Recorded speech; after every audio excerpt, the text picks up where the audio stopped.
Hi ma'am, excuse me, bibili po sana ako ng gamot. Okay, sige po ma'am. Patingin po ng reseta nyo.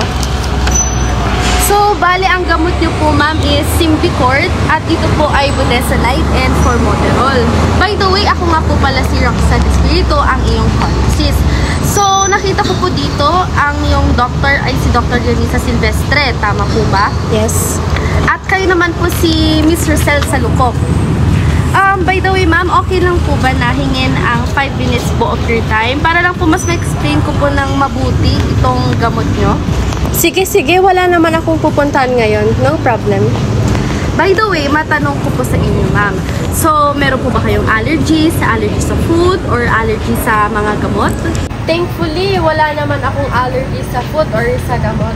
Buti naman kung ganon. Meron po ba kayong tinitake na ibang gamot tulad ng para sa sakit sa ulo or mga vitamins? Sa ngayon, hindi naman ako nagtitake ng ibang gamot. Sige po. Make sure po na ipaalam niyo po muna sa iyong doktor kung meron po kayong ibang gamot na tinitake kasi po contraindicated po itong Symbicort sa mga antibiotics, antidepressants, beta blockers, and diuretics.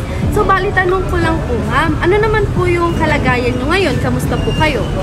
Dati po, sumisikip yung paghinga ko. Pero pag nagtitake naman ako ng salbutamol, nawawala naman po siya. So ma'am, kaya naman po prescribe ni Dr. itong Symbicort drug is para po makatulong sa pagluwag ng inyong paghinga. And kaya naman po iniba ni Dr. ang gamot nyo from salbutamol to Symbicort kasi po ang ginagawa po ni budesonide is anti-cook lang. While yun naman pong formoterol naman is pampaluwag kapag sumisikip po yung daluyan ng kanin. Ilang beses po ba ito po? Bali, ang pag-take po ng Symbicort is 2 times a day hanggang sa maramdaman nyo po na magiging maluwag na ang inyong paghinga. At kapag sakaling na-miss nyo na po yung dosing nyo na wag naman po sana, i-take nyo po ito agad. Mararamdaman nyo naman po kung biglang sumikit ang inyong paghinga. Ano po pala yung mga side effects ng mga gamot na ito? Bali, ang side effects pala ng Symbicort is maaring makaranas ka ng dizziness, headache, vomiting, bronchitis. Pero don't worry kasi hindi naman ibig sabihin na lahat naman yun is may experience mo. Pero kung ma-experience mo man ang isa sa mga ito, just make sure na mag-rest ka lang hanggang sa maging okay ka na ulit. Last na lang pala, umiinom ka ba ng alak or nag-yosi po ba kayo? Yes, umiinom ako ng alak pero occasionally lang. Pero hindi madalas at hindi naman ako nag-yosi. Sige po, make sure lang po na kapag iti-take nyo po itong gamot na Symbicort ay huwag nyo po dapat ipagsasabay sa pag-inom ng alak kasi nababawasan po yung effectivity ng gamot. At umiwas din po kayo sana sa maalikabok na mga lugar at sa mga mababalahibong mga hayop para hindi po ito makadagdag sa pag-i-irritate ng inyong paghinga. Okay po ba yon? Oo, buti naman at nasabi mo. Lalo na marami pa naman kaming aso sa bahay.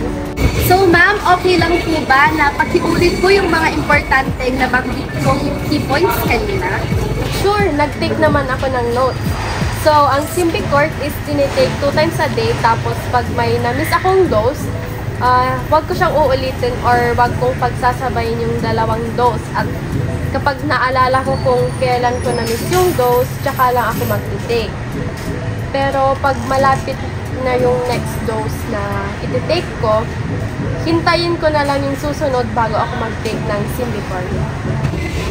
Ma'am, so okay na po tayo. Na-update ko na po dito yung patient medication profile nyo. So, andito na din po yung leaflet para sa additional information po para sa gamot ng Symbicort.